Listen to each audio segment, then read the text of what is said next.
అందరికీ నమస్కారం. నేను మీ Sangeetha. Welcome to mom Geetha steps. ఈ రోజు కూడా ఒక మంచి ఇంట్రెస్టింగ్ టాపిక్ తో మీ ముందుకు వచ్చేసాను ఫ్రెండ్స్.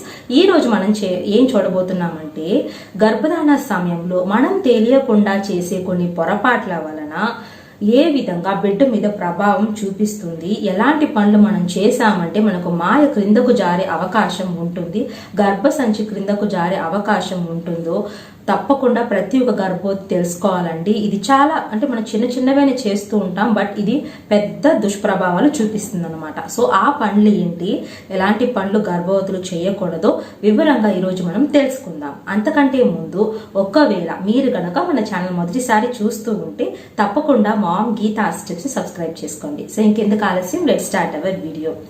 ఫ్రెండ్స్, కడుపులో చిన్నారి ఎదుగుతూ ఉన్నప్పుడు గర్భవతి తప్పకుండా ఒక ఎక్స్ట్రా కేర్ అనేది తీసుకోవాల్సి ఉంటుంది. అది తినే ఆహారంలో అయినా, చేసే పనులలో అయినా. ఎందుకంటే మనం నార్మల్ వ్యక్తులం కాదండి, మన కడుపులో ఒక జీవి పెరుగుతూ ఉంది కాబట్టి ఎక్స్ట్రా కేర్ తప్పకుండా అవసరం అవుతుంది. కానీ గర్భవతులు మీరు తెలియకుండా చేసే చిన్న మిస్టేక్స్ అనేవి తప్పకుండా బిడ్డ మీద ప్రభావం చూపిస్తాయి. అవి మీ గర్భసంచి కూడా త్వరగా లూజ్ అవ్వడానికి, మాయ క్రిందకు జారడానికి మనకు ప్రమాదాలు వచ్చేలాగా చేస్తాయన్నమాట. సో ఆ పనులు ఏంటి ఇప్పుడు వివరంగా తెలుసుకుందాం. ముందుగా చూస్తే బరువులను ఎత్తడం. గర్భధారణ సమయంలో చాలా మంది ఇంట్లో పనులు వాళ్ళే చేసుకోవాల్సి ఉంటుందండి. బట్ పనులు చేయడం వలన ప్రాబ్లం అయితే ఉండదు, బట్ మీరు బరువులు అనేవి ఎత్తకూడదు అనమాట. గర్భవతిగా ఉన్నప్పుడు 1 నుండి 4 లేదా 3 కేజీల వరకు మాత్రమే బరువులను ఎత్తాలండి. దానికి పైగా ఉండే బరువులు గర్భవతులు ఎత్తకూడదు, చాలా డేంజర్ అనమాట. మనం బరువులు ఎత్తున్నప్పుడు ఏమవుతుందంటే తప్పకుండా మనం ప్రెషర్ అనేది ఇచ్చి మనం బరువు అనేది ఎత్తాల్సి ఉంటుంది.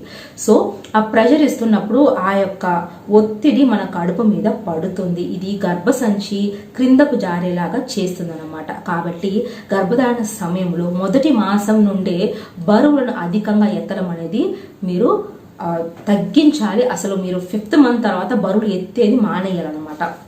సో ఈ జాగ్రత్త తప్పకుండా తీసుకోండి. ఇంట్లో మీరు ఒంటరిగా పనిచేస్తున్న వారు, మీకు ఎలాంటి సహాయం లేదంటే మీ పార్ట్నర్ హెల్ప్ తీసుకోండి బరువులు ఎత్తడంలో.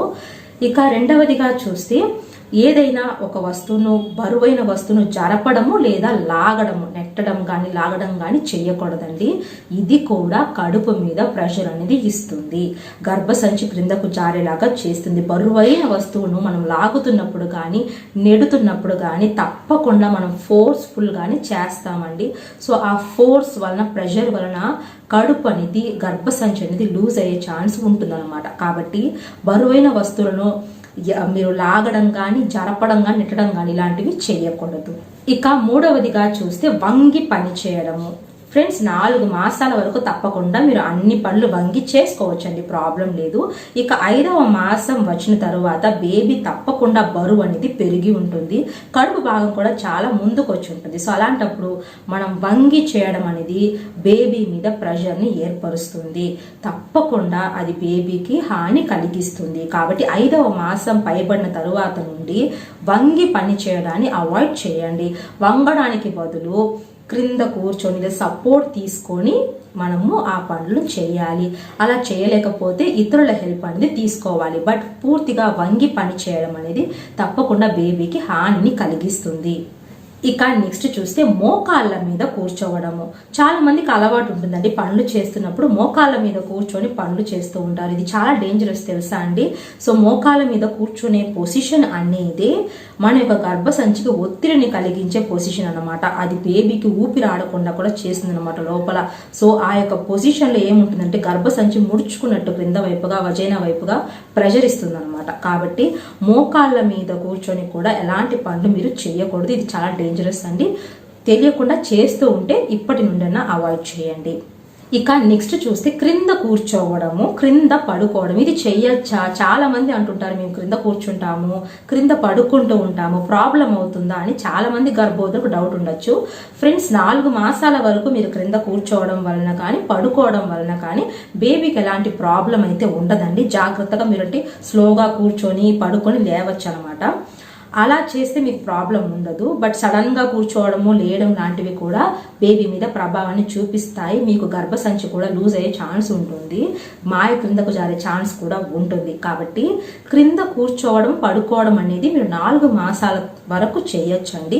ఇక 5వ మాసం వచ్చింది అంటే క్రింద కూర్చోవడం అవాయిడ్ చేయండి. ఎందుకంటే కడుపు భాగం బాగా పైకి వచ్చి ఉంటుంది, బేబీ బాగా గ్రోత్ అయి ఉంటుంది. కాబట్టి ఈ టైంలో మనం క్రింద కూర్చున్నామంటే లేవడం కష్టతరం అండి. ప్రెషర్ ఇచ్చే లేయాలి. అలా ప్రెషర్ ఇస్తున్నప్పుడు తప్పకుండా ఆ ప్రెషర్ కడుపు మీద పడుతుంది.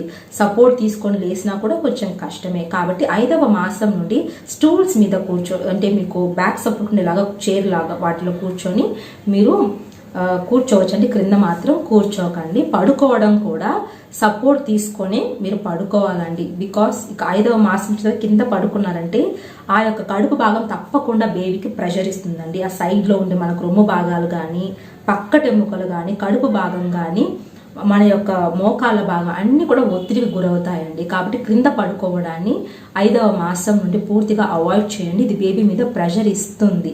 కాబట్టి కూర్చోవడం పడుకోవడం 2 కూడా 5వ మాసం తర్వాత క్రింద మీరు చేయకూడదు. ఆ పనులు తప్పకుండా మీరు సపోర్ట్ తీసుకోవాలి. ప్రెషర్ అనేది ఇవ్వకుండానే మీరు పడుకోవాలి, కూర్చోవాలి. ఇక నెక్స్ట్ చూస్తే సడన్ ట్విస్ట్లు అనేది ఇస్తుంటారండి. అంటే సడన్ గా తిరగడం, సడన్ గా అంటే ఒక వైపు నుండి మరో వైపుకు పూర్తిగా సడన్ గా ట్విస్ట్లు అనేవి ఇస్తూ ఉంటారు. ఇవి కూడా చేయకూడదండి గర్భవతులు. ఇది బేబీ మీద తప్పకుండా ఒత్తిడి కలిగిస్తుంది. ఎందుకు అంటారా, నార్మల్ గానే మనకు గర్భధారణ సమయంలో మనకు అన్ని అంటే నరాలు కానీ కండరాలు కానీ కొంచెం బలహీనంగానే ఉంటాయి హార్మోన్ల ప్రభావం వలన. మనం సడన్ ట్విస్ట్ లాంటివి కనుక ఇచ్చామంటే ఏమవుతుందంటే పట్టేస్తుంది అనమాట. కాళ్ళు పట్టేయడం, నడుము పట్టేయడం ఇలాంటివి జరుగుతాయి. ఇలా కనుక మనకు పట్టేసింది అంటే డెలివరీ వరకు కూడా ఆ పెయిన్స్ ఉంటాయండి. చాలా డేంజరస్ అనమాట. కాబట్టి ఈ పనులు కూడా చేయదు. అది బేబీ మీద ప్రభావం చూపిస్తుంది. గర్భధారణ సమయంలో మనకు గర్భసంచి కూడా లూజ్ అయ్యేలాగా చేస్తుంది అనమాట. కాబట్టి ఈ పనులు అనేవి మీరు చేయకుండా జాగ్రత్త పడండి. గర్భవతులు ప్రెగ్నెన్సీలో ఎక్స్ట్రా కేర్ చాలా అవసరమే. మీరు ఒంటరిగా ఉన్నవారైనా, మీకు ఎలాంటి సపోర్ట్ లేకపోయినా పనులను చాలా నెమ్మదిగా నిదానంగా చేసుకోండి. సపోర్ట్ అనేది తీసుకోండి. ఏమైనా బరువులు ఎత్తాల్సి వస్తే పక్కన పార్ట్నర్ సపోర్ట్ కానీ ఇతరుల సహాయం కానీ తీసుకొని చేయండి. ఒంటరిగా మాత్రం చేయొద్దు. పనులు చేయడం తప్పు కాదండి. పనులు గర్భవతులు చేసుకోవచ్చు. మీరు హెల్తీ ప్రెగ్నెంట్ అయితే తప్పకుండా పనులు చేసుకోవచ్చు. కానీ కొంచెం జాగ్రత్త, ఎక్స్ట్రా కేర్ తీసుకొని పనులు చేసుకోండి. సో ఫ్రెండ్స్, చూశారు కదా గర్భధారణ సమయంలో ఎలాంటి పనులు చేస్తే డేంజరో. ఐ హోప్ ఈ వీడియో మీకు యూస్ఫుల్గా ఉందనుకుంటున్నాను. యూజ్ అనిపిస్తే తప్పకుండా వీడియోని లైక్ చేయండి. మీ ఫ్రెండ్స్ కూడా వీడియోస్ని షేర్ చేయండి.